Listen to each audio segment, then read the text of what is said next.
sent you an invite to co-host. I don't know what comes up on your screen though when that happens. Let's see. I'll do it again here. Send invites.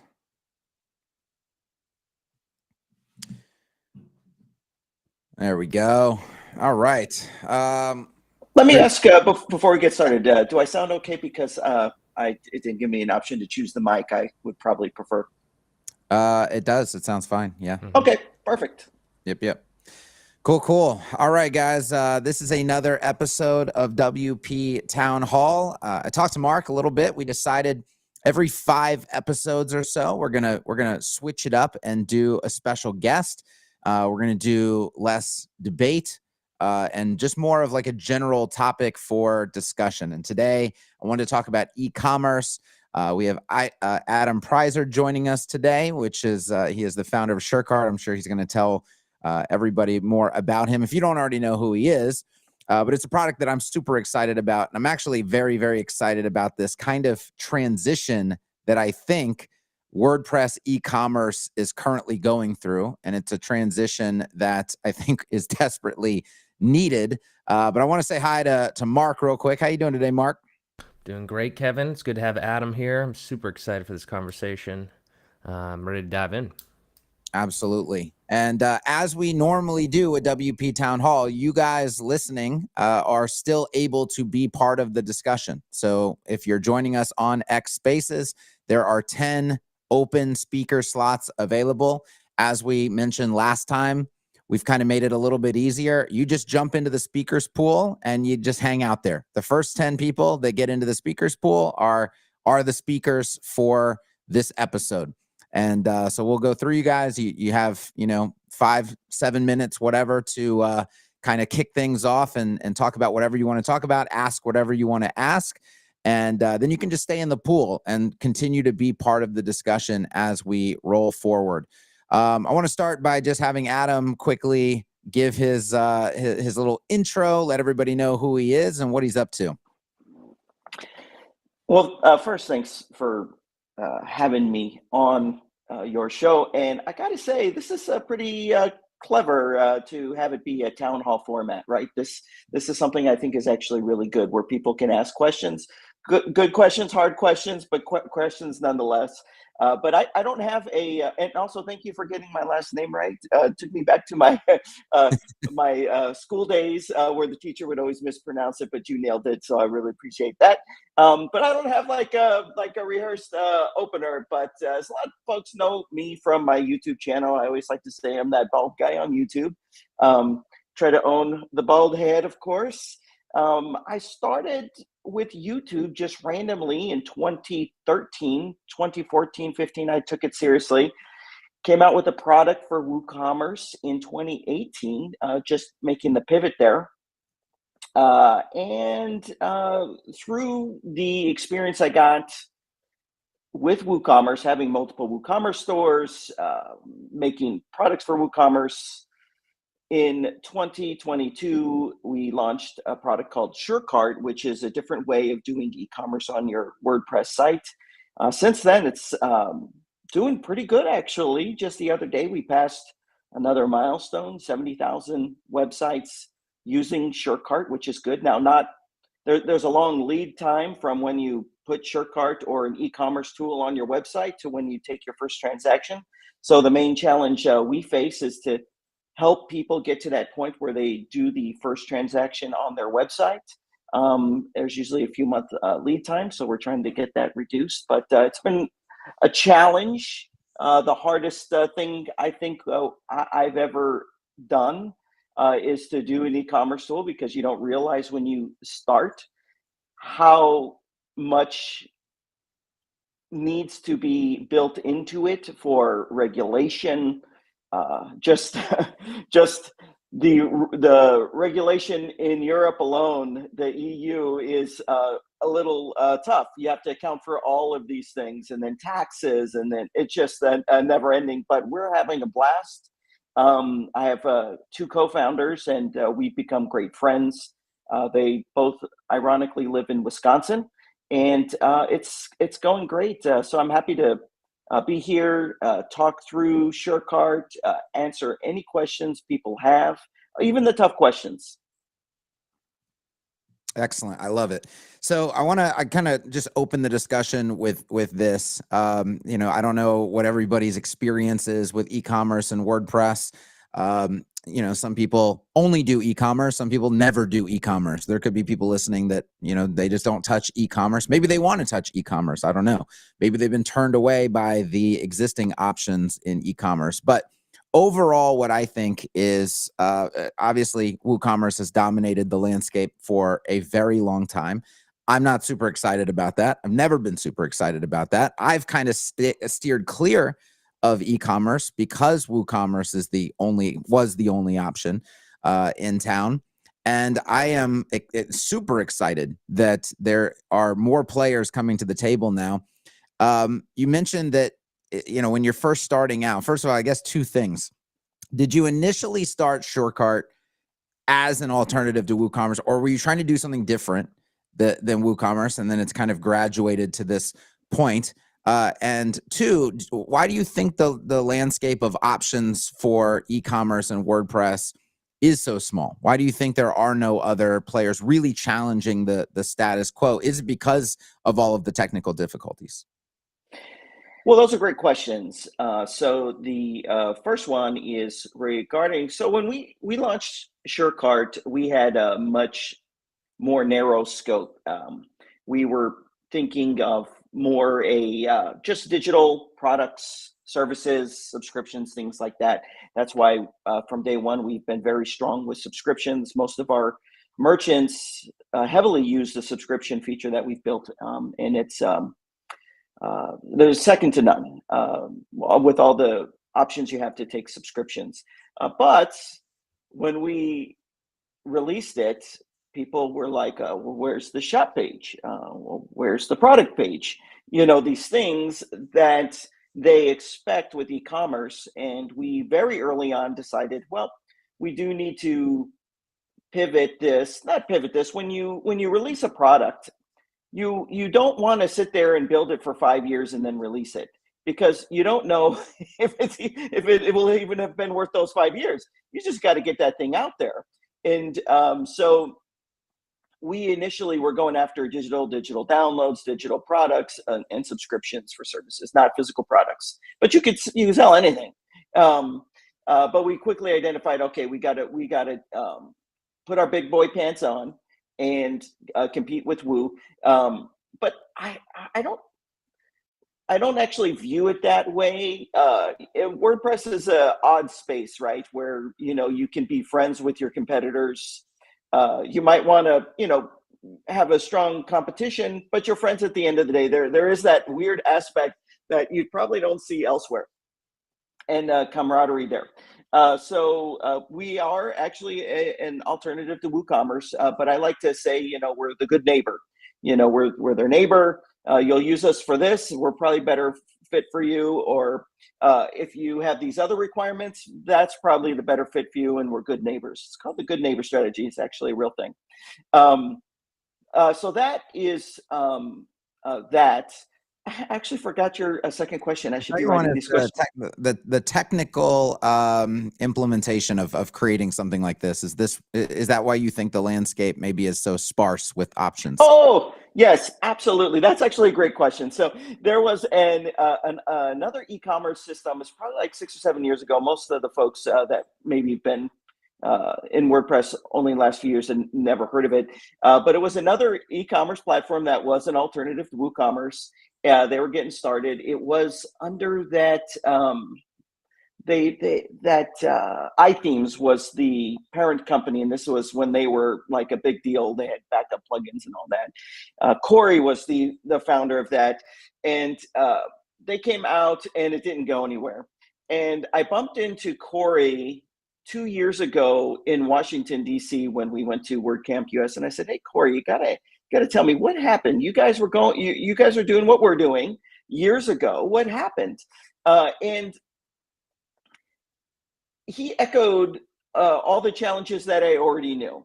Number one, it's a massive technical challenge, and it requires very intelligent people to be able to solve and build solve those challenges and build a complete solution, right?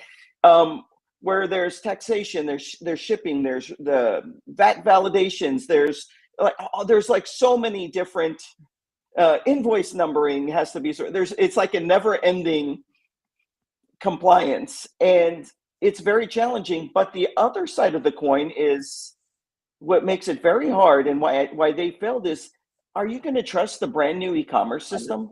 You know, it's the most important function of your business if you sell things, right? On a scale from 1 to 10, the importance of that is a 10 every single time of it being reliable, doing what it needs to do, being compliant.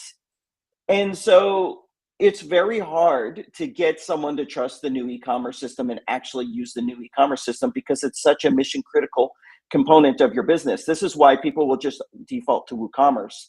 Now, we've been fortunately able to overcome some of that. I think it's because I have I didn't start as an unknown person in the WordPress ecosystem. You know, I've been there with the videos, building relationships. I've had the experience building products, so people gave me a little bit of slack and a little bit of trust and took a risk on using SureCart, which is why we've been able to actually get a user base that is solid. We're very happy about. But honestly, I thought going into it that we would be much further along from a user base standpoint. So there's all of these inherent challenges with it, and any newcomer is going to have. It's also very expensive to build, right? Because you can't have, like, you have to have your top tier developers on your team that are extremely smart and able to solve problems.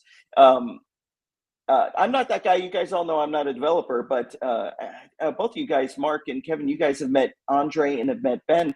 These are highly intelligent people,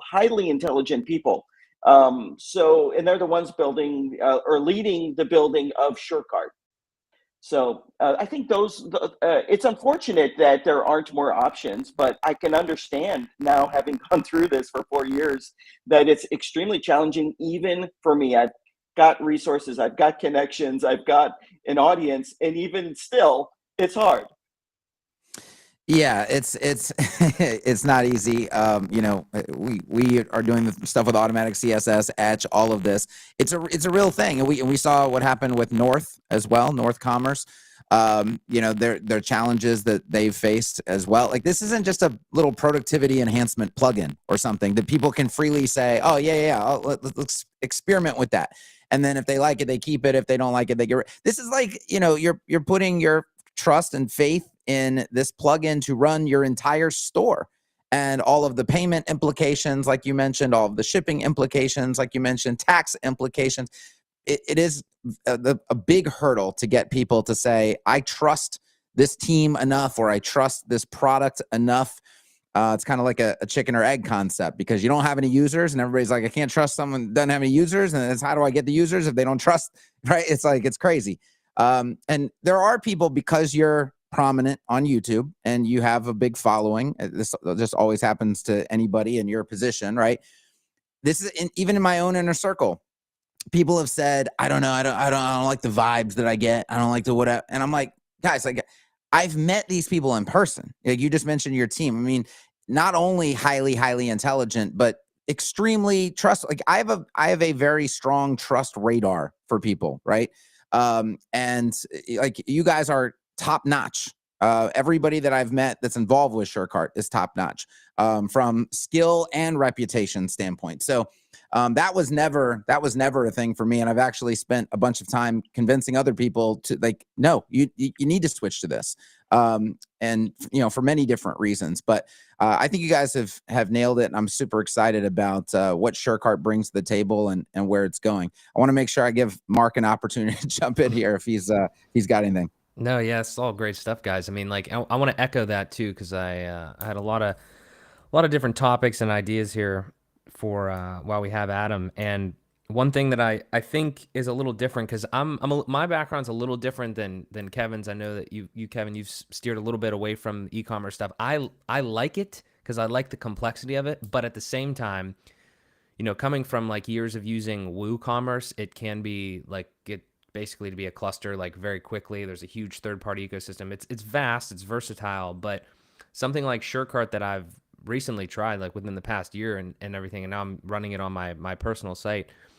The one thing that I think SureCart, and you can attest this or, like give your thoughts on this, Adam, is I think the thing that you guys have done really well, and I think it's a newer concept that a lot of other plugins and definitely the successful ones are doing now, is you're actually listening to your users, which is like a weird thing that like we have to say that, but like you're listening to as you build, like whether it's a Facebook group or a Slack channel or something like that, like if there's feedback, like your users are the ones that are in there deploying it for themselves or deploying it for clients, and they're running into issues here and there. And then you as a team are taking that back to the dev team, and you're like, yeah, guys, maybe we need to change this and stuff like that. So I've seen a lot of that just in the short time that I've been using SureCart. So I really love that because you don't get that in a lot of the other like larger, like more we'll call it like traditional, I guess, plugins or solutions and things like that. So just, I mean, kudos there. I mean, was that like an active decision that you guys made, or and kind of like what's your philosophy around that? That's a wonderful question. So we're clearly not the number one e-commerce platform. I think we're the number one, in terms of users. In terms of users. So you've got WooCommerce that's millions of stores ahead of us. We are number two. We started as number 0. We've blasted past Ecwid, Easy Digital Downloads. We're solidly number 2. And what that means is when you're number 2, you just have to try harder. Being number 1 can be a curse. You get complacent. You're number 1. No one can knock us off. I don't need to try. I don't need to put that extra effort in. I don't need to listen. But when you're number 2, you have to try harder. And that's our internal philosophy. We're number 2. And so we just try harder. We're going to listen to you. We're going to consider your requests. And we're going to do our best to deliver on it. I think you recently tried our invoicing feature. That was a user request. It was actually the number 1 user request for a while. And we're like, okay, well, we're going to build it. It actually makes sense. But we, are really listening to show all of the merchants that have chosen to go with us that we're going to try our hardest to keep them happy, take care of them, go above and beyond. It doesn't matter what time or hour it is. We're going to do that for you. Yeah, I think the other thing real quick too is I think we hit it on a little bit earlier, but if there's one thing that we can clear up for anybody that it's listening or listens to the replay that hasn't tried SureCart yet, is I think there's definitely been, just because of the nature of it being we'll just call it newer than Woo, so to speak, right? Like that there's some misconceptions that I've heard, and maybe they've been cleared up or maybe they're not, but I think you mentioned it earlier how like the original philosophy.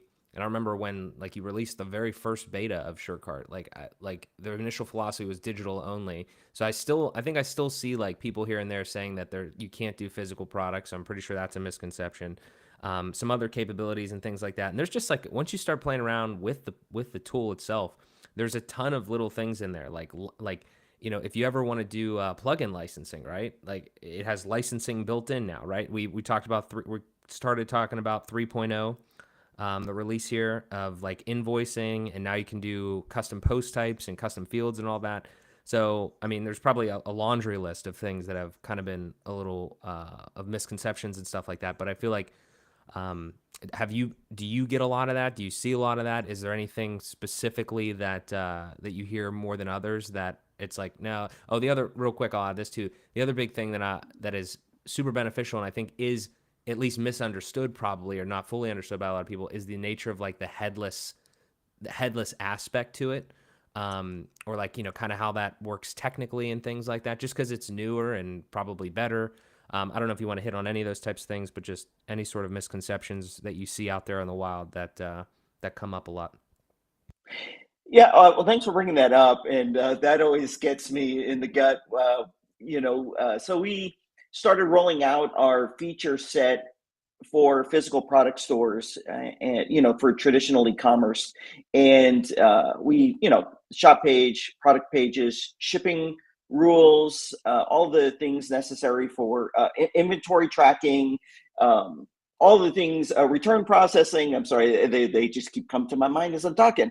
All the features required to support physical products. And so we shipped all of those last year. And so it does make me cringe a little bit, and someone's like, oh, it's just for digital products. I'm like, oh, but I don't blame the person that says that. I actually blame myself, because if someone has a misconception, it's I have to own that one and say I got to do a better job of making sure people fully understand that this is for any type of e-commerce.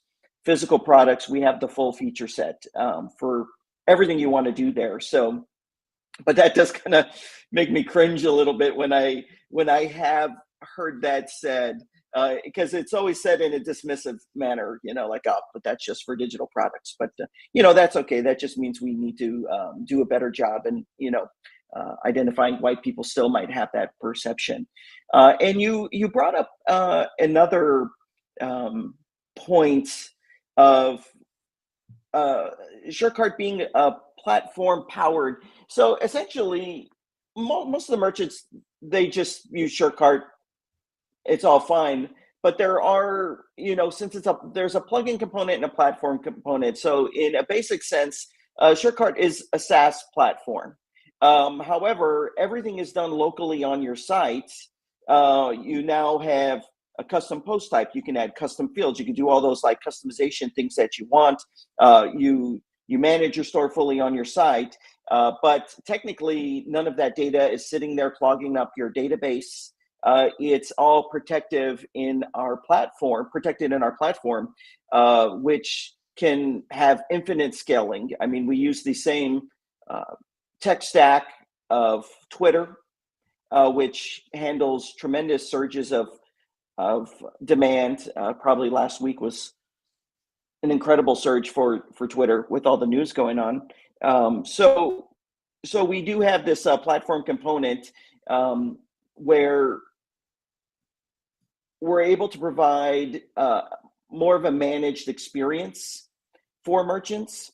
And there is, with a certain segment of the WordPress user base, it's kind of controversial. They want everything to be self-hosted. And I totally understand that. However, e-commerce is a little different. It's the most mission critical part of your business. If you are selling anything on the internet, if it goes down, you're going to feel the most extreme amounts of pain.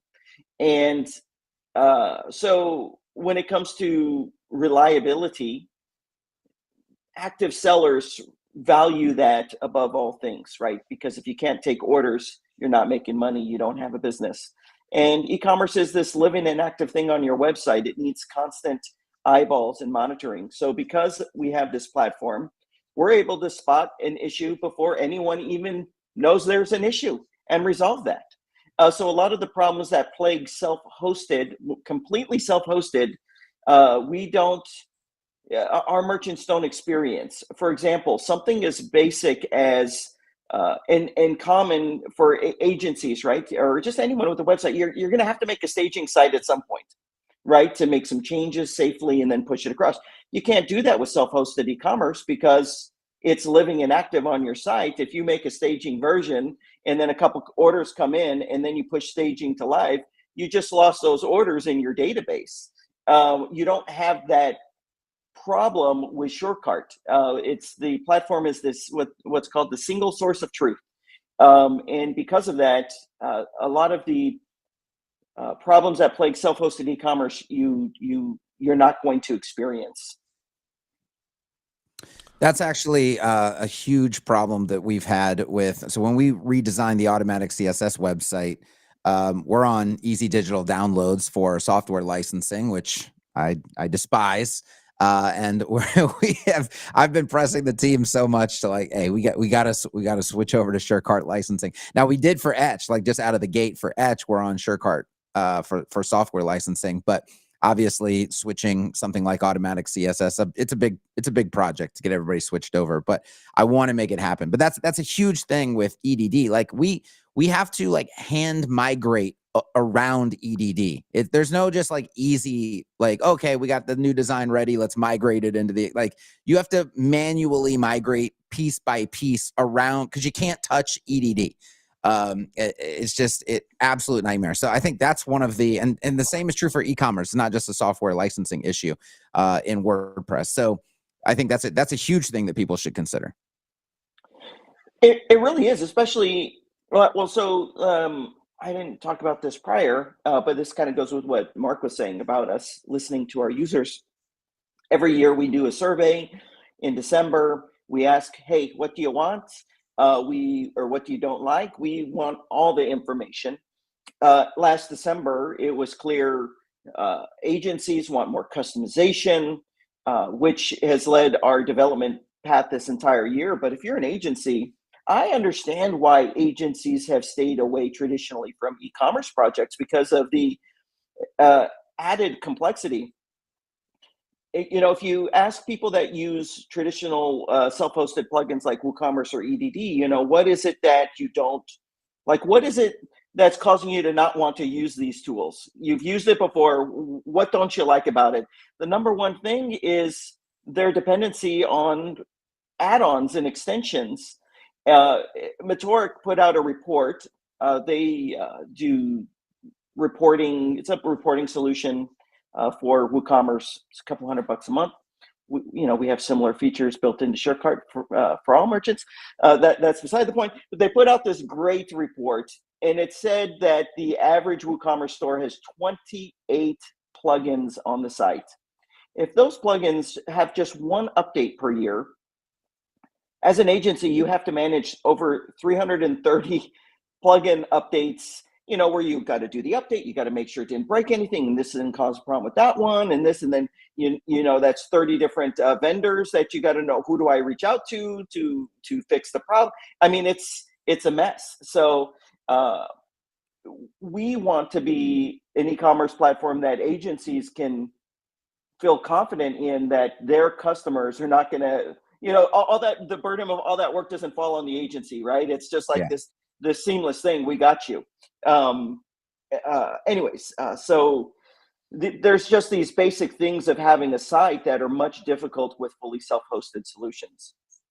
The same thing with add-ons too that people need to keep in mind, because I hear all the time like, well, WooCommerce is free. WooCommerce is it's not free. It's not like you get into any real project, all of the add-ons that you need, it gets very, very expensive very quickly.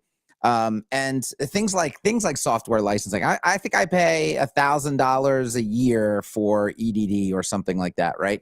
That's cost that I wouldn't have to pay with SureCart's licensing system. There's another $1,000 a year I think I pay for the affiliate side of things, which I don't think I would have to pay with SureCart. And then bring SureTriggers into the mix versus the costs of Zapier. That was actually one of the things. This is when I started using SureTriggers. This is one of the things where I was like, damn, this team has their shit together, because I fully expected, like when you first showed it, I was like, oh, this is gonna be, I don't know, some half-assed version of Zapier or something. It's only gonna be able to do very limited things, I didn't even want to try it almost. Like I was just writing it off.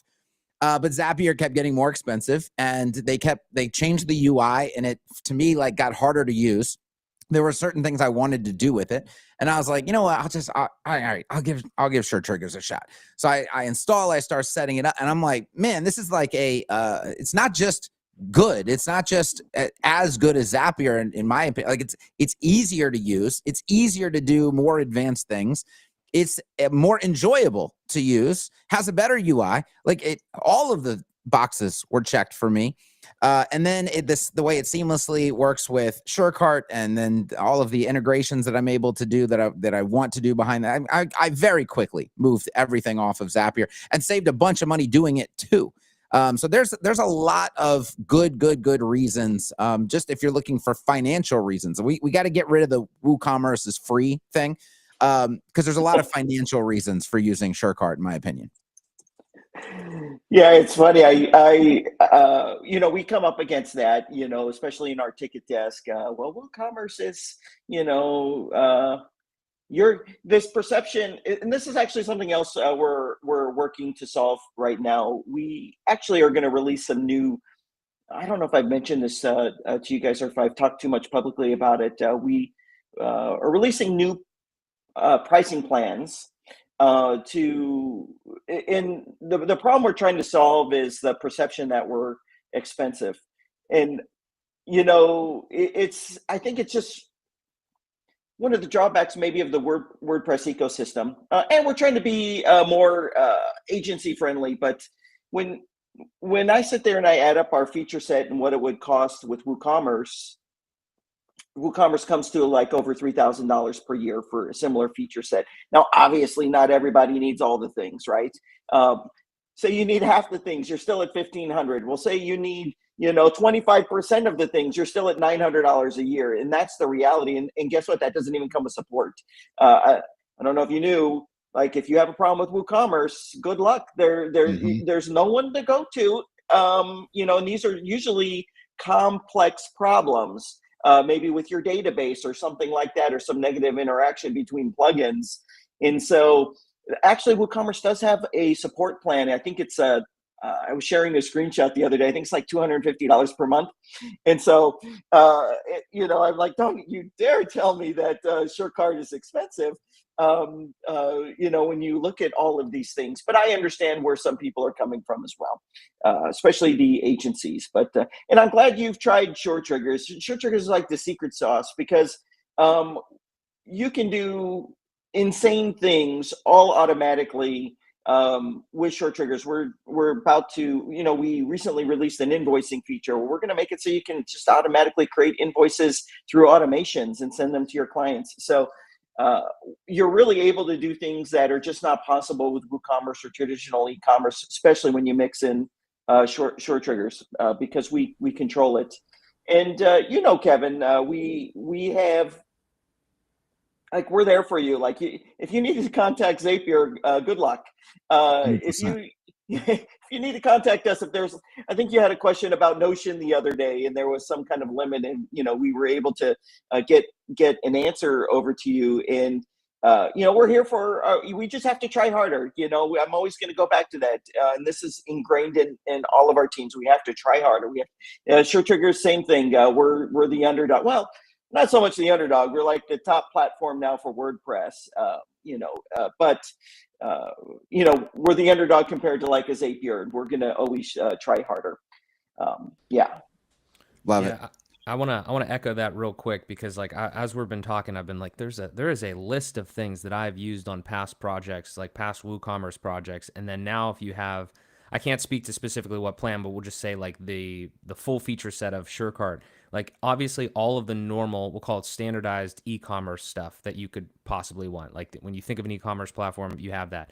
Now you have invoicing, you have an affiliate platform with all, this is all within SureCart. Licensing, custom post types, custom fields, subscriptions, pay what you want pricing, installments. I was just trying to do an exercise in my head of all of the extra extensions in the WooCommerce marketplace that you would have to get. And you mentioned it, like, you did the math and maybe like $3,000 or whatever. Like, again, maybe not everybody is going to use those things, but for somebody like me that I don't know what I'm going to do, like, I look at my website and I come to Adam. Adam knows I've probably come to him too many times. Like, hey, can we do this with this? Like, how is there a way I can do this or whatever?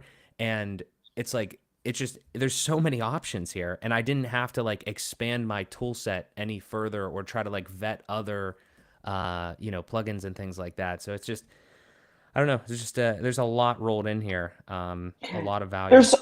There's also a benefit of it all being seamless. So sure. This really comes to light when you use the affiliate feature that we built. We've interweaved elements of that throughout the UI. So if you're looking at an order, you can see the avatar of the person that referred it if it was a referral. Everything's just interweaved, making a coupon for an affiliate, overriding rates on individual products for certain affiliates. It's all just a very seamless experience that you can't even replicate if you're piecing together third-party plugins from different plugin makers with different UIs, you really can't replicate the experience of a seamless solution like this. And also, let me just say, with affiliates, we're about to launch payouts for that, automating the payouts. To give you a point of reference, if you want to automate payouts with, say, affiliate WP, they haven't. Just make sure you look at the rates. It's between 6% and I think like 11% a fee you have to pay to automate payouts. We're not doing it via PayPal. We're doing it via Stripe. So your affiliate connects to their Stripe account, and Stripe doesn't charge a fee for this. You can just click a button, boom, pay them right on out. That's amazing. I love that. Yeah, right. Because it's a pain, right? It's with tedious. EDD. With EDD, I print out a spreadsheet and then I take my little spreadsheet over to PayPal and I manually, like a chump, type everybody's name in and manually send their payment over. It's a pain in the ass. Yep, I can relate. I've done that too. Jesus. And then I had another thing too. The list goes on, obviously, but I think Sure Members is a separate product, but like obviously everything works together, so that's fantastic. I do have a question from some of the chat because we're simulcasting all of this onto YouTube and stuff. Do you have a little bit outside the scope, but I know it's all going to work in tandem.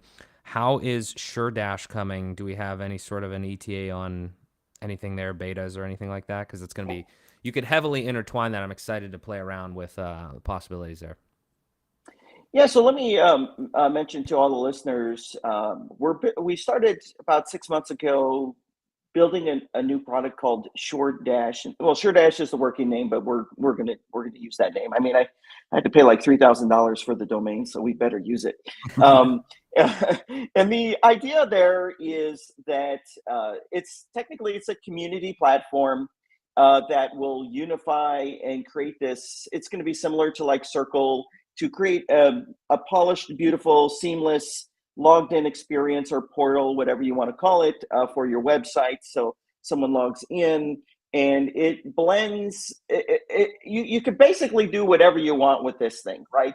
You can have an announcement feed. You can have discussion feeds. You can have, but that's not the main thing. You can have courses, beautiful course interface, and it's made to be flexible for multiple use cases. So I'm kind of hesitant to use the word community because people's minds immediately go to like a Facebook group. That's not it. That is part of the feature set, but it's more a well-rounded feature set where we give you all the tools to deliver value in this logged in experience. So the plan with that is I can actually show you. I just got a login to a test site from our developers where they've started to apply our user interface to it. I think what we're going to do, but you can't quote me on this, final decision will be made today or tomorrow. What we're going to do is probably next week, we're going to launch an alpha. And what an alpha means is that means not that this thing's buggy. Alpha is going to mean it doesn't have its full feature set, and it's probably not going to have the full feature set polished up for 2 to 3 months. But people want this now, so let's make sure we ship the content feed and the course part now. And then maybe in a month, we ship the discussion part. We've already built it, but we want to do it right. Maybe a couple weeks later, we release leaderboards, and then we release events, and you've got everything going. So that's kind of what we're thinking right now. I actually haven't communicated this to our group of users that are anxious for this yet. But the idea is just to have this unified experience when someone logs into your site. Because right now, if you say you want to have courses and you use a course plugin, and then you want to have events, and now you got to find an event plugin, and the user experience on the front end is different for both, and it just looks,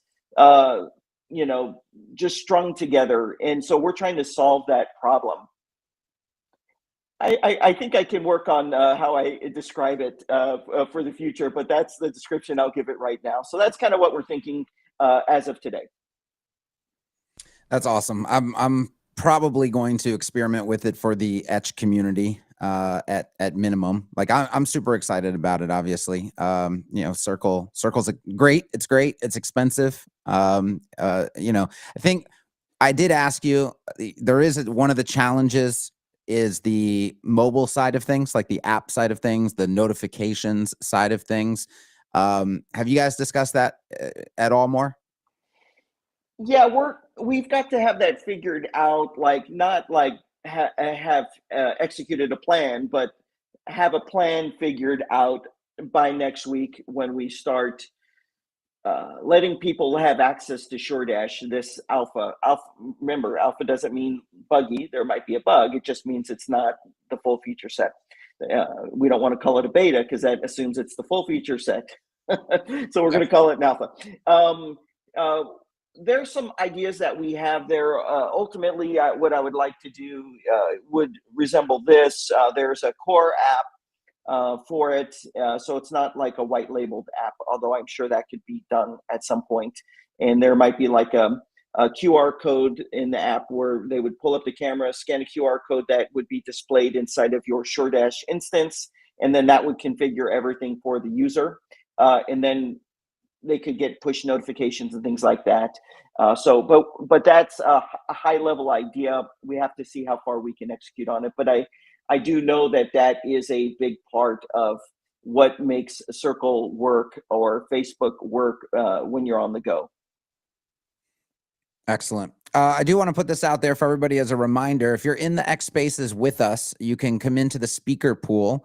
Even though this is a slightly different format than we normally do, you are still able to participate in this, whether you want to ask Adam a question or just bring up a general e-commerce topic.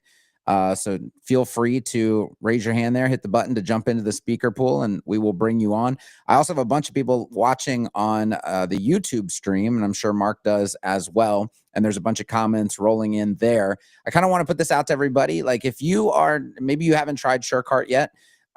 If you are on WooCommerce, if you are in the e-commerce space, if you are thinking like, I would try it, but you have XYZ kind of question or challenge, or you're not comfortable yet moving over, like tell us why. I would love to hear why. I personally think that SureCart is at a place where it's an easy jump. It's a no-brainer jump to at least experiment with it, especially if you have a smaller e-commerce project coming up and you're worried, you're not ready to tackle a giant project with it. But if you have a smaller project, I would 100% tell you to experiment with it. But if you have objections or you're not comfortable switching yet, tell us why. I would love to hear what people's objections are, what they're currently considering. I've also got a couple of people in the comments who are talking about they weren't comfortable with any e-commerce in WordPress. They're currently on Shopify, but they hate the fact that it's an owned platform. It's not under their control, and they would love to bring it over to any e-commerce solution in WordPress, but they haven't yet. So I would love to hear why you haven't made that jump either. Let us know what these objections are, and let's discuss some of them.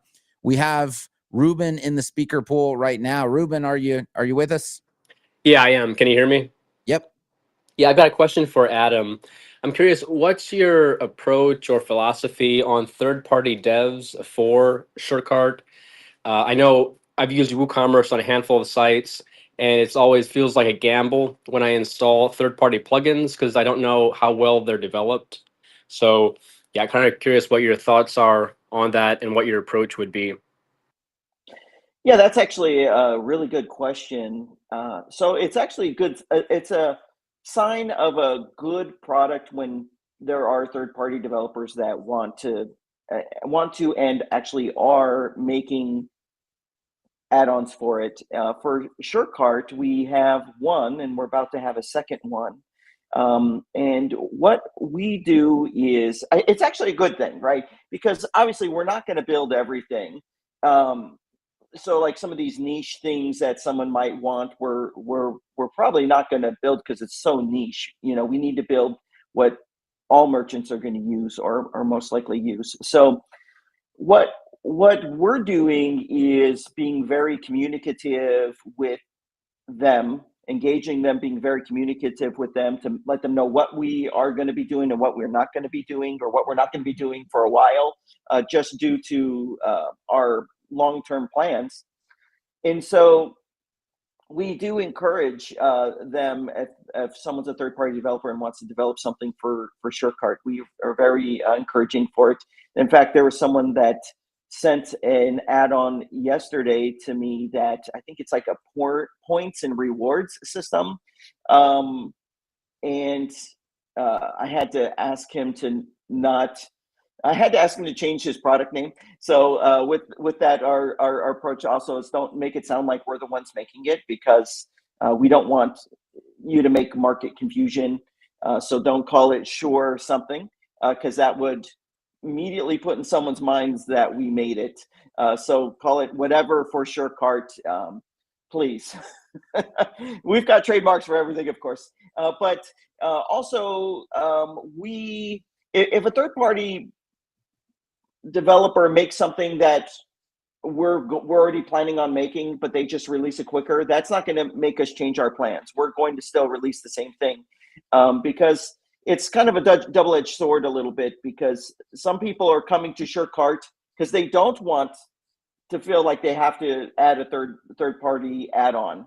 But these are like real niche things, very niche things that the one developer and this new developer is making. I hope that answers your question. I wasn't sure if you were asking, is SureCart going to end up like WooCommerce? I don't anticipate that.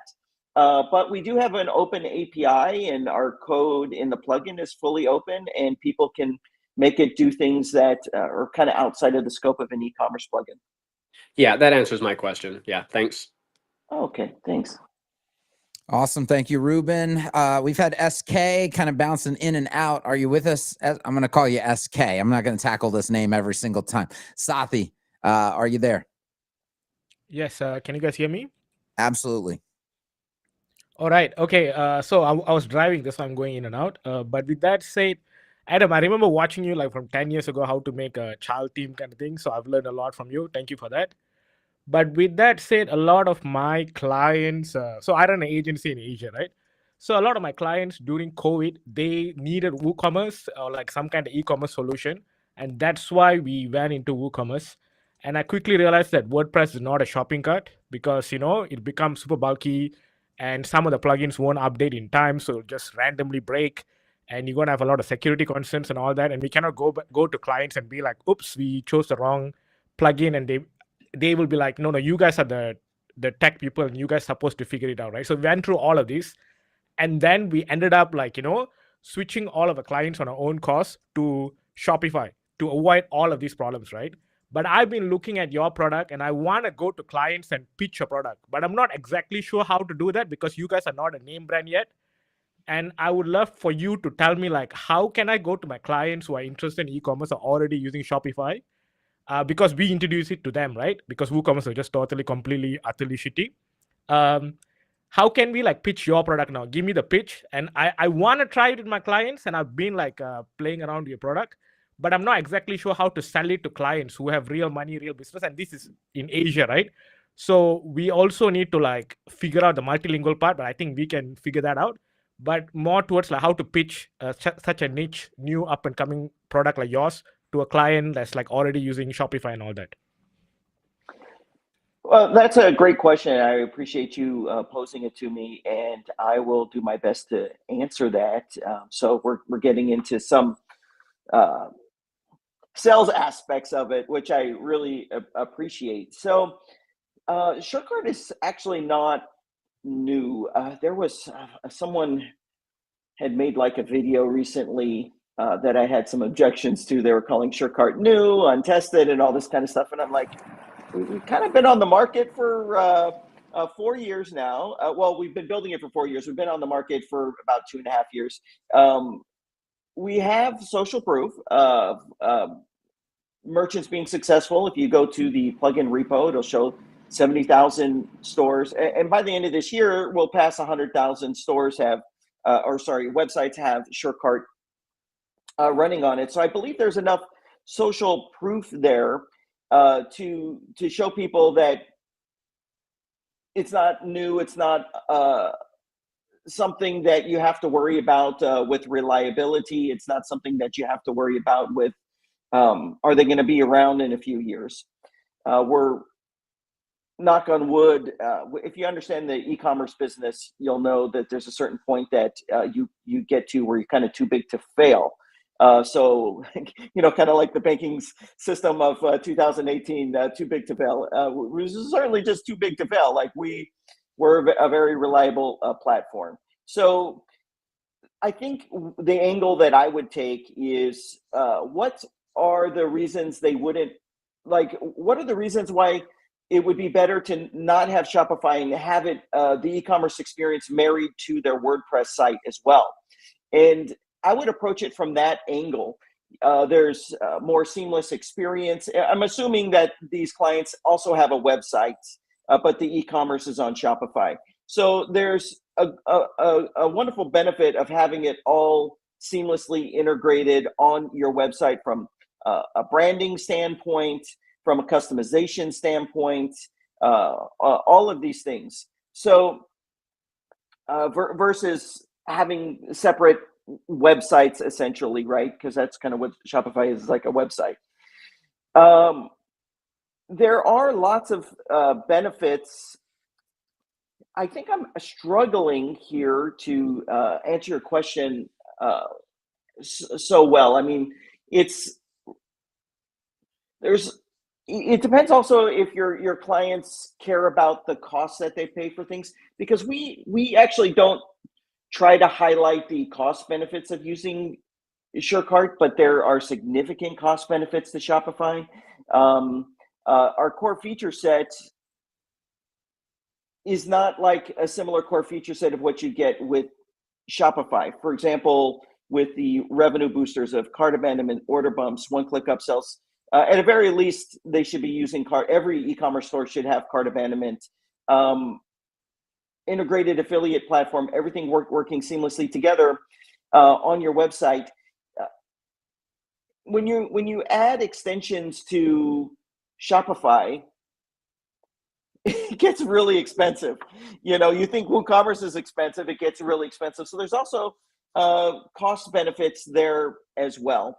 So I think this is something that I should think about to help agencies that are in this situation where, they would like to move someone to SureCart, but they kind of would benefit from having a list of all the angles that they can go at for that. So, what I'll do here is I'll make a note here and work on creating kind of a cheat sheet that an agency could use to crystal clear using their sales process with their clients, especially we're switching over to have a heavy focus to agencies with our pricing, with our feature set.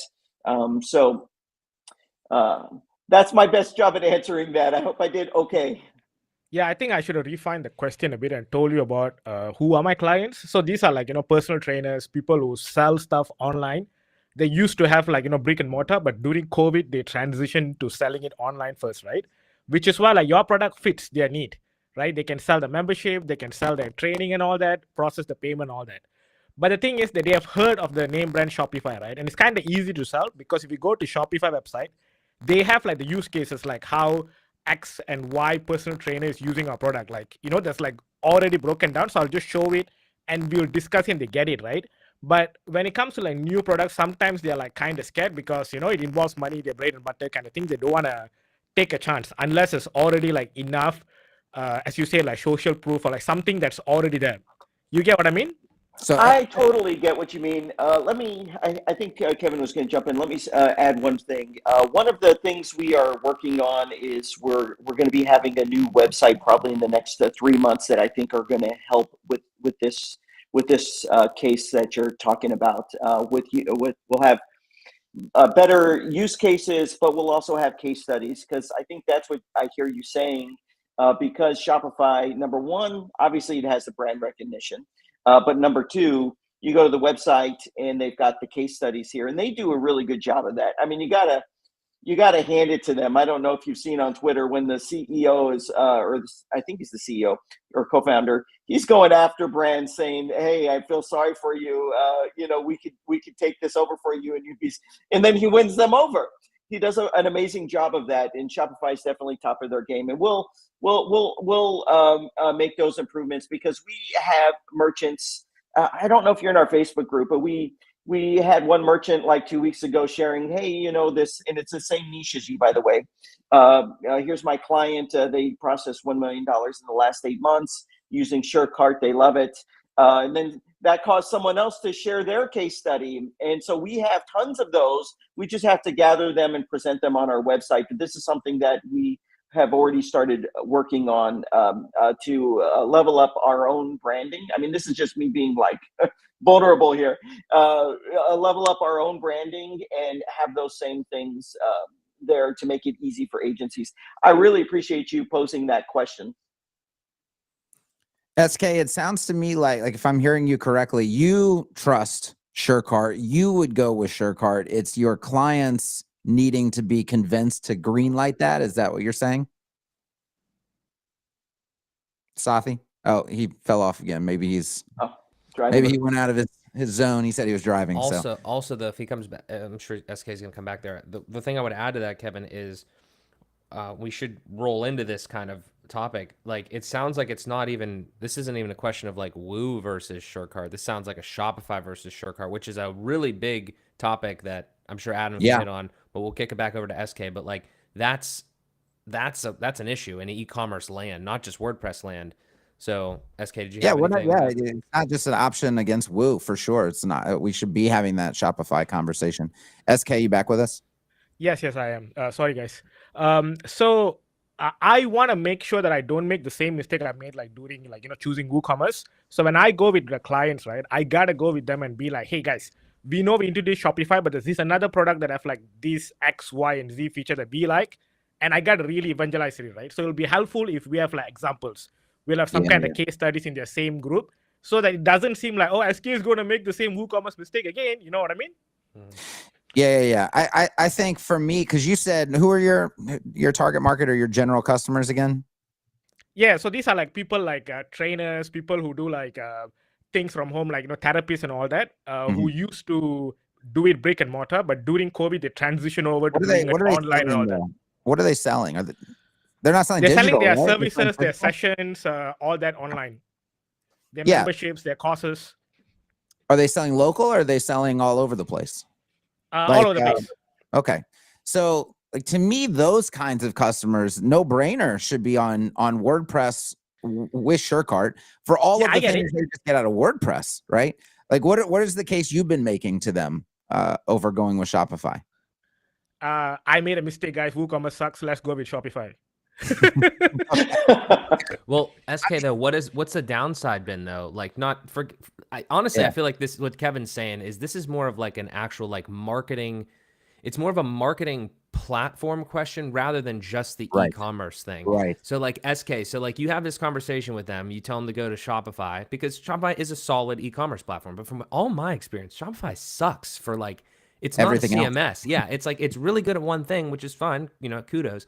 But the fact that you can have a Shopify-like experience, in a lot of cases better with something like SureCart on WordPress, and then those clients of yours that are making content, I'm assuming this is where it gets a little sticky, right? Like, are they getting all their clients from just social media? Do they give a shit about website? Obviously, that's kind of your job to kind of get them to actually care about using their WordPress, their site in general as like a hub for their marketing.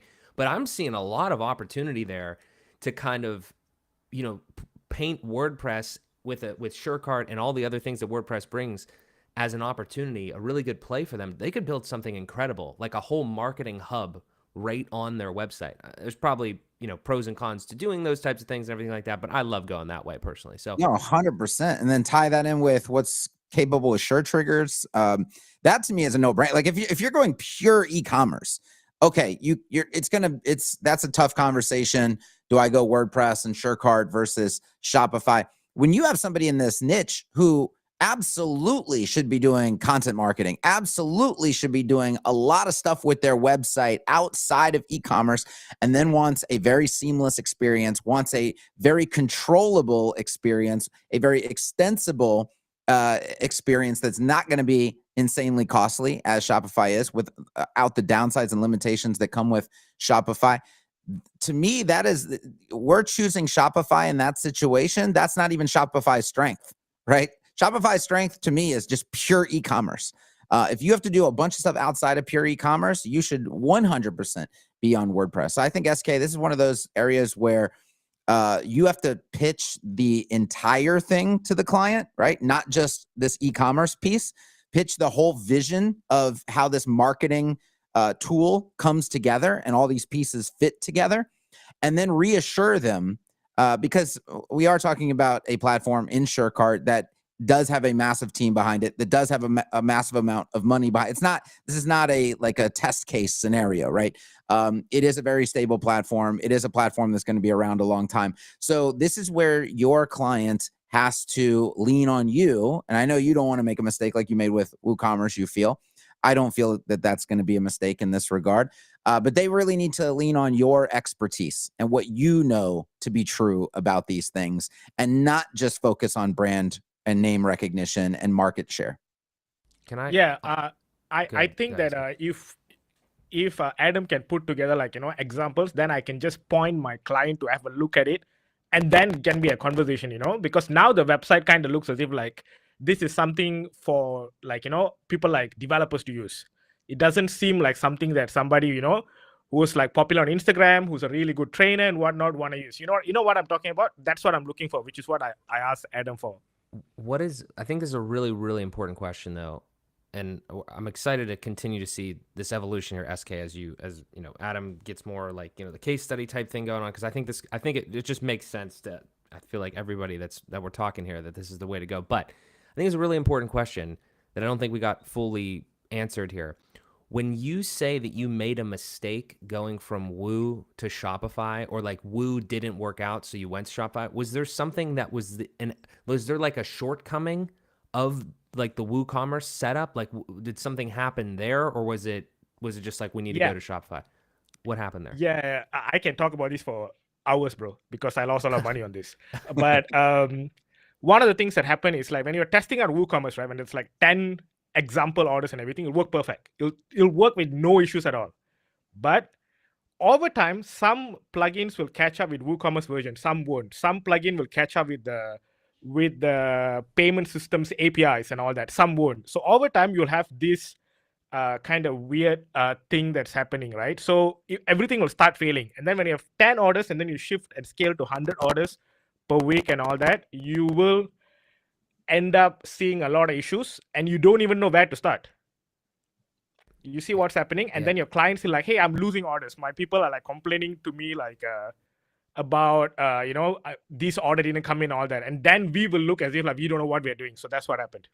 Gotcha. Yeah, it's a blessing and the curse of the WooCommerce ecosystem, I guess, because there's so many things, but now there's so many things that have to keep getting updated, and you just don't have that with the SureCart experience. So I appreciate that, though. I think everyone here can learn from that experience that you had to go through. Yeah, I think sorry, go Kevin. Sounds like SK has Woo induced PTSD. Yeah, I needed to go for therapy.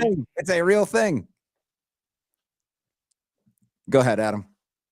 Oh, okay. I was just going to say that I appreciate this question being posed, because it just, as we're transitioning to be an e-commerce platform that we know agencies are going to love using because it's going to be better off for their clients, there's tools that we need to put in place for those agencies to make it easier for them to sell SureCart as the solution, as part of their greater solution. So that's definitely noted. And like Mark said, we listen and we take action, and that's something we'll take action on to better support agencies.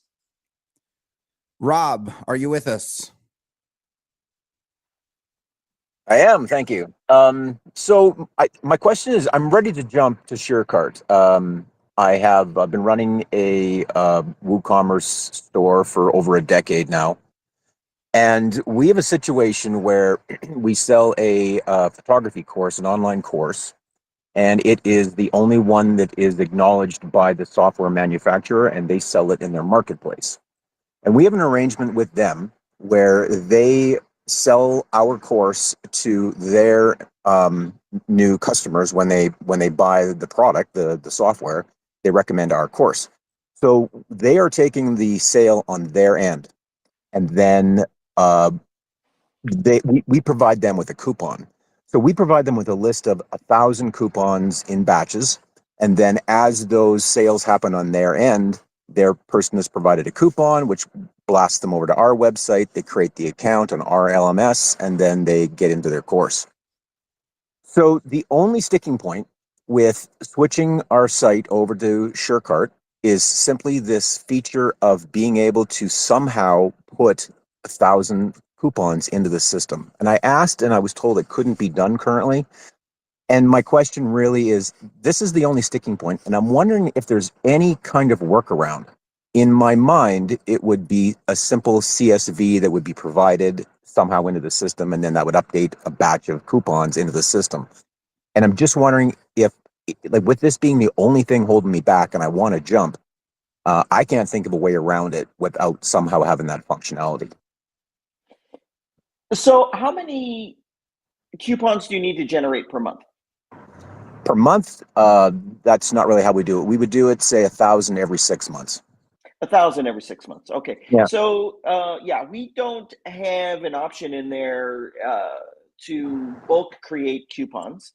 However, we have short triggers, which does have the ability to create coupons, and it can loop. So you can get a free Short Triggers account, which I think today allows 1,000 actions per month. Well, I'm about to buy your Short Triggers. Oh, okay. See, so that's like you could do these like insane things with short triggers. This is just one of them.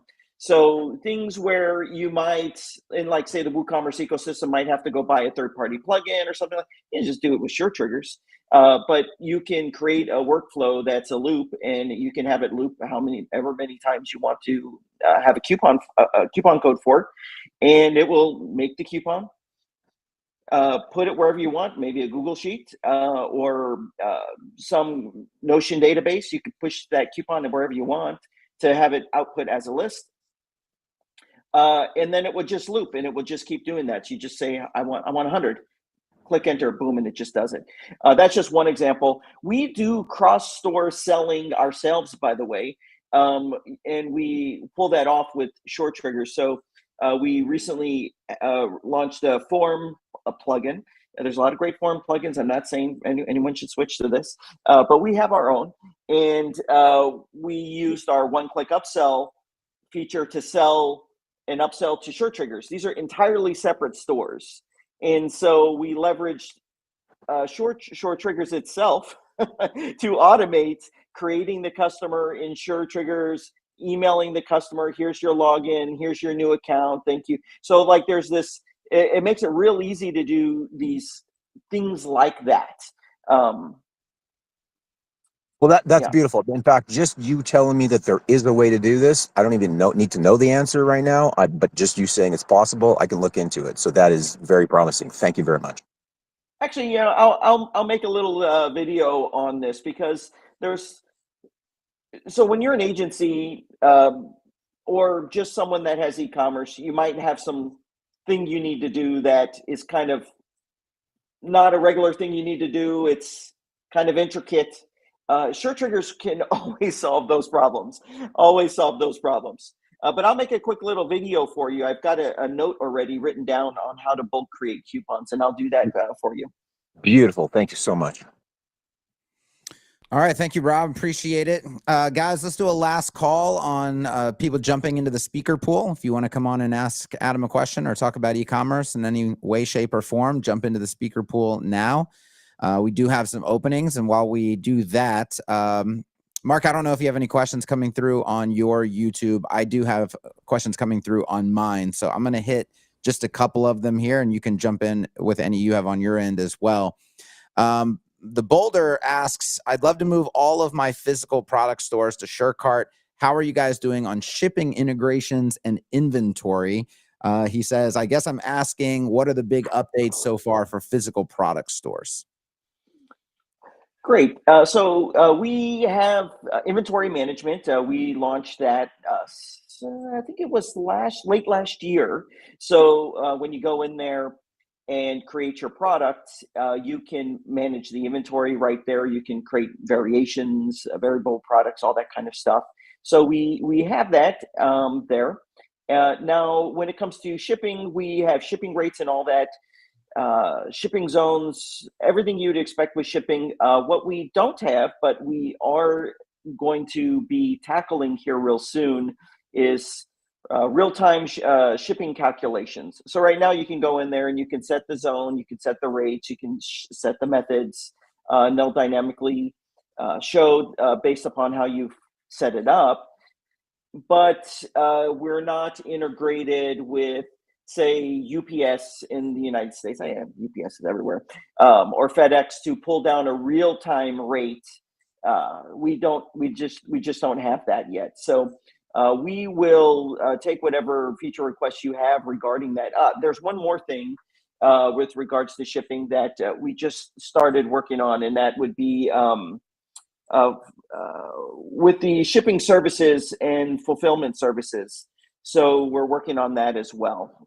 But yep, that's where we're at. I don't know what specific requirements you have regarding shipping.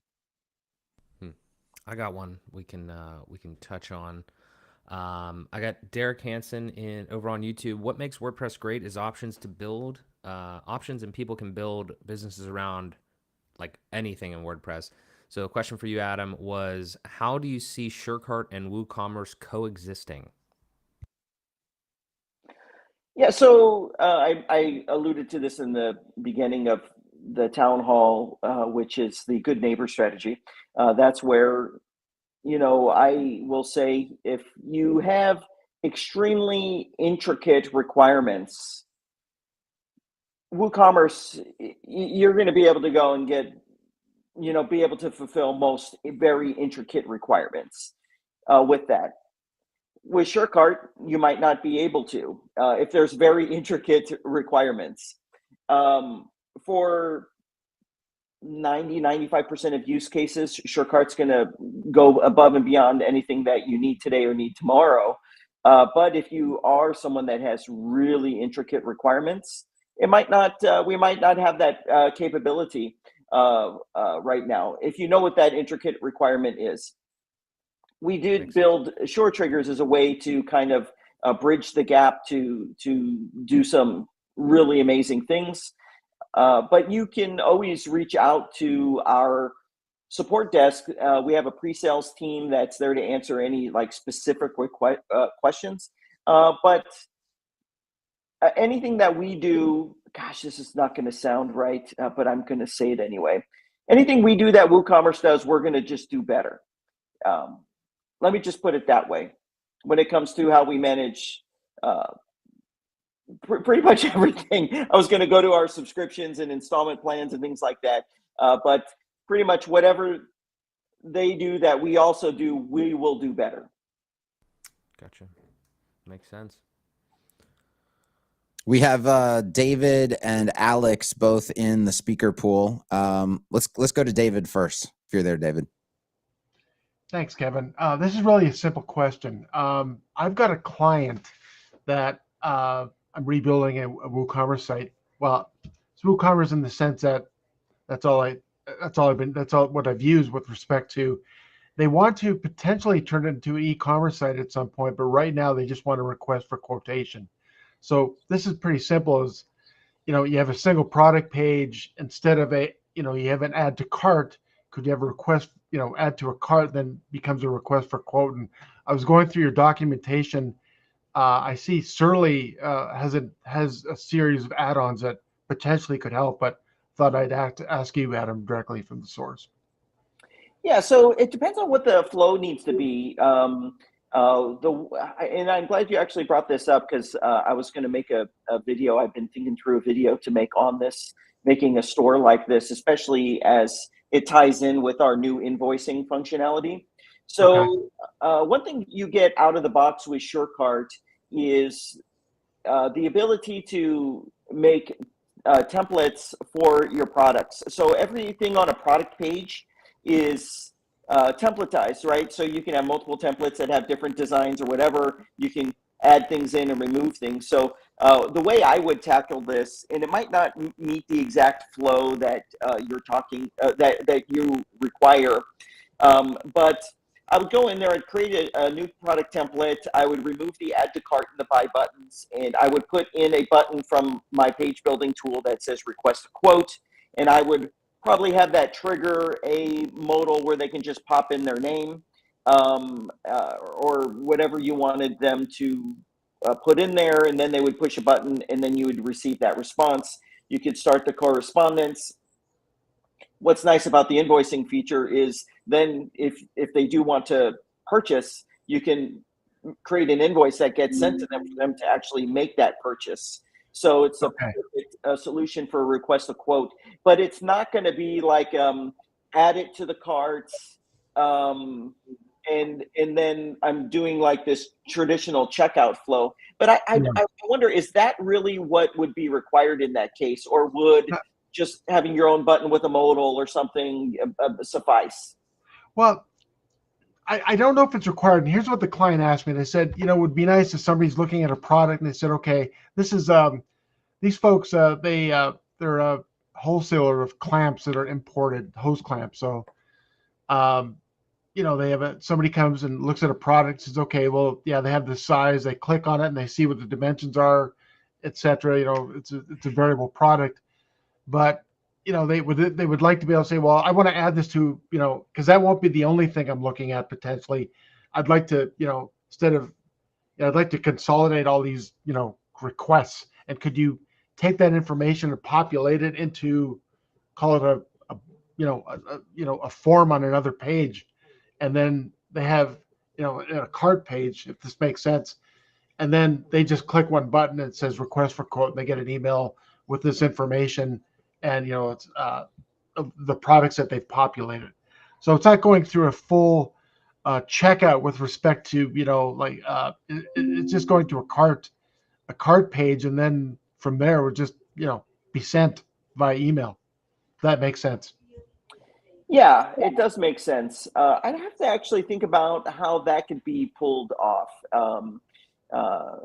with the cart component. I mean, you can make the cost of products 0, but then it's still going to feel, it's not going to feel like how your client wants it to feel, right? Your client wants it to feel like e-commerce. However, we have added like you can custom, I don't know. I'd have to think about that one. If you want to get in touch with me offline, I'd love to think through that with you.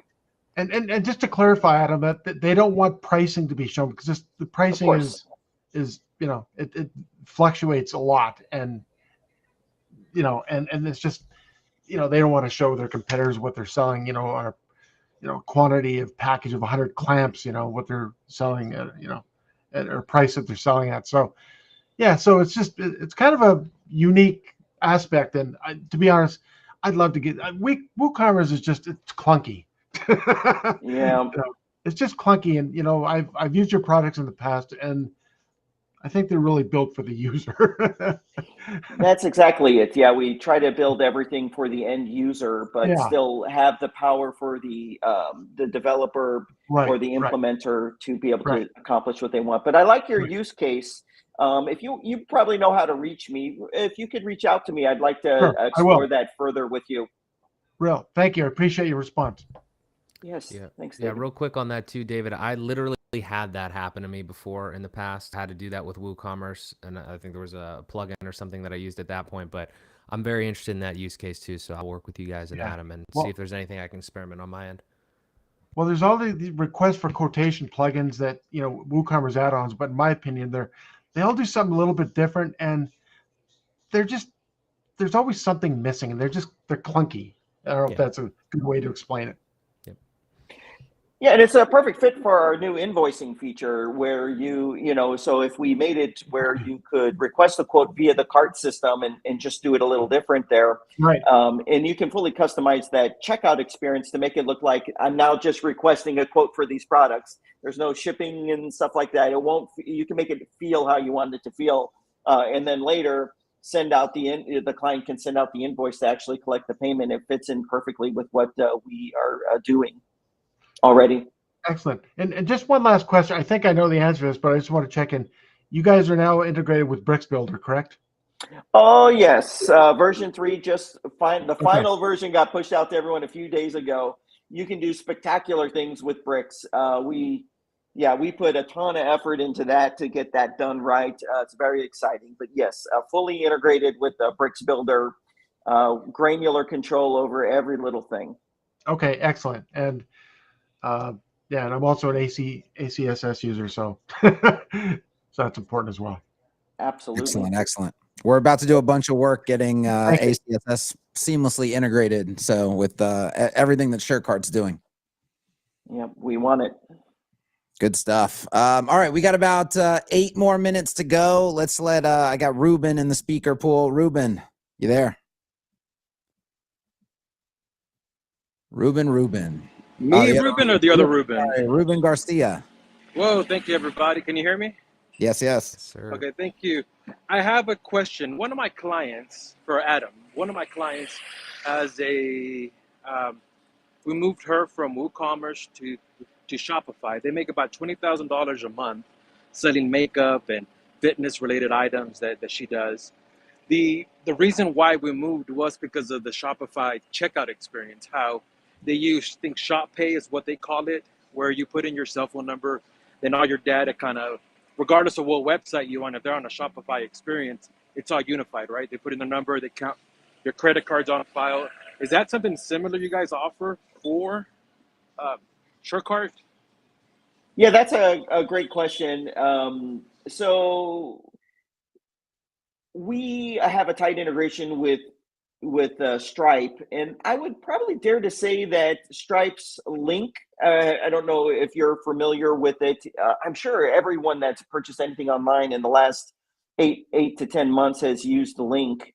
Link is if you've ever purchased anything and it actually went through Stripe, you can do the same thing where you just enter your phone number in. It sends you a text, you do the code. Now all that is usually automated, like with iPhones and Mac computers.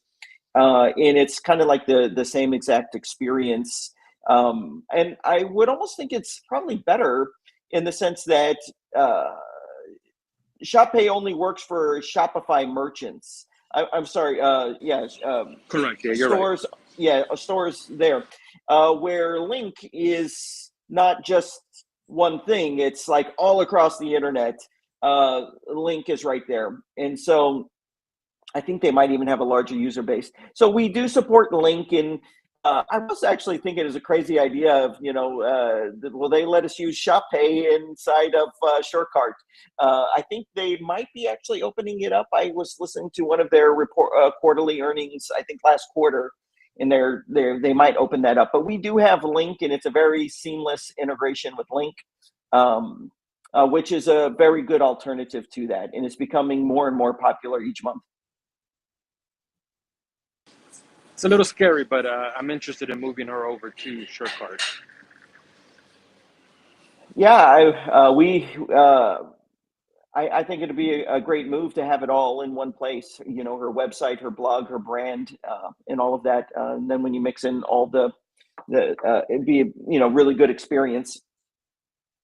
What I'll say too, for anybody that's kind of in the same spot as Ruben, because there is a lot of friction in migrating, and I talked earlier about migrating ACSS and migrating frames and the thousands of licenses and all of the everything.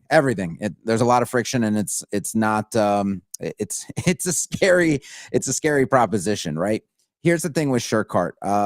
You reach out to their team and they're going to work with you like almost one-on-one. And I don't think they do this just because it's me. Like, I get the feeling, and I've heard from other people, they just do this in general. It's kind of like the culture of their company, right? So if you are thinking about making a move or a migration like that, you don't even have to commit. Just reach out to their team and kind of let them walk you through what the process will be like and what they can assist with or not assist with.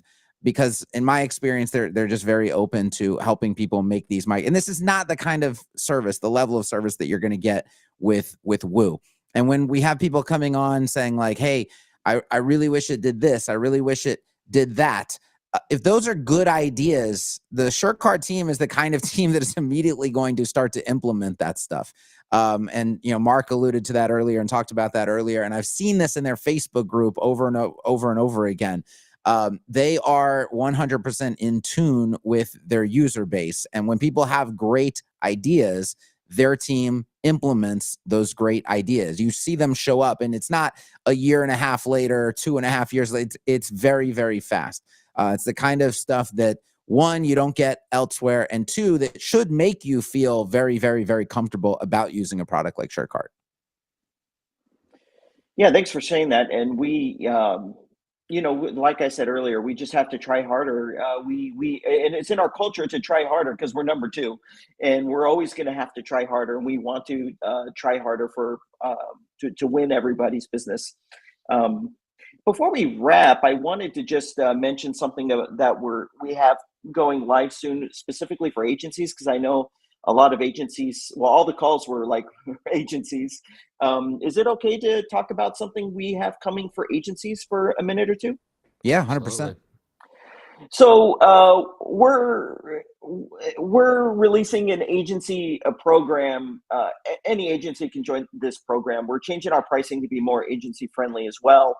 Some of the cool things that we're doing for agencies is we're building in the ability for them to charge a fee for the stores that they create. So, for example, now typically you create a store, you charge a fee, an overall fee like a couple $1,000, and you might have a maintenance fee. Well, you can also add a percentage fee to all transactions that will be taken out when each transaction happens. This is actually very common in a lot of industries where if you're the facilitator, you charge a fee. You take a fee of all the transactions. We're going to facilitate this for you. You can literally go in there, create the store, say, I want to add a 2% fee to every transaction, and that money goes to you. So it's another revenue stream for agencies where you succeed when your client succeeds. So there's a lot of industries where that's a standard, and it's going to be a great opportunity for agencies. We also have an agency referral program where if you're creating a store that you then transfer to your agency, there's this like sharing of revenue that happens there as well. And ultimately, we're building SureCart to be ideal for clients. So it wasn't mentioned, but if your client needs to manage your WooCommerce store, they have to log into the website. And then they see everything that's there, and they've got to find the right things, and it's very WordPressy. Because SureCart's platform, we have a platform, you can have we're building this right now where they can actually manage their store from the platform. So it's a seamless experience for managing a store. They don't even have to go into WordPress. So if they want to manage the products and the orders, we already have all the reporting and the dashboards, which we didn't even talk about. We have amazing reporting and dashboards, but we're doing that as well for agencies that want to build an e-commerce store, but it's just not the perfect environment for your client to log into WordPress to actually manage that store. So we're putting that on the platform. It'll be this beautiful, seamless experience for them, which I think is truly better for the client as well. So these are some of the things that we're working on. Agency partner program is going to go live probably this month, and then maybe in January or February, clients can manage their store on the platform. And one thing I would love to do, but I don't know if we're going to be able to pull it off, but we're going to try. This will be later next year, is can we white label the platform? So when they're going in, they're seeing your brand everywhere when they're managing the store. So those are just some things that we have coming specifically for agencies. Those are some next level features there. Really looking forward to that. Yes, thank you. I'm curious to see how people use that kind of percentage fee back to the developer in their pricing, getting creative with their pricing and their packaging. And, e-commerce is very expensive. To me, and of course, in the inner circle, I've got almost 2,000 agency owners and freelancers. We talk about pricing and sales all the time. And I'm very, keen. I hear often people saying, oh, I'm doing this e-commerce site. And I end up asking like, hey, how much are you charging for this? Because they're always doing so much work. And I'm like, how much did you charge for this, by the way? And they're like, $5,000. I'm like, no, you can't. That's way too low for e-commerce. E-commerce needs to be very expensive because of how technical it is, how much work is involved, how much thought is involved. But here's the thing, like clients with new stores or concepts for stores, they may not have that money up front. And an agency or freelancer now with that kind of thing can decide if they really like the concept of the store and they really think it has a bright future and they really think that they can contribute to that future, can work it out with the client where it's like, look, you don't have to pay as much up front because if you just allow me to have a percentage of each sale, we can work it out that way. You can get very creative with your pricing. Definitely mitigates some risk there. Yeah, for sure. Yeah, and there's also industries where it's standard. I was thinking yesterday, well, what are some examples of this? We're coming out of a political season. There was actually a time 10 years ago, a friend of mine was running for an office here in California.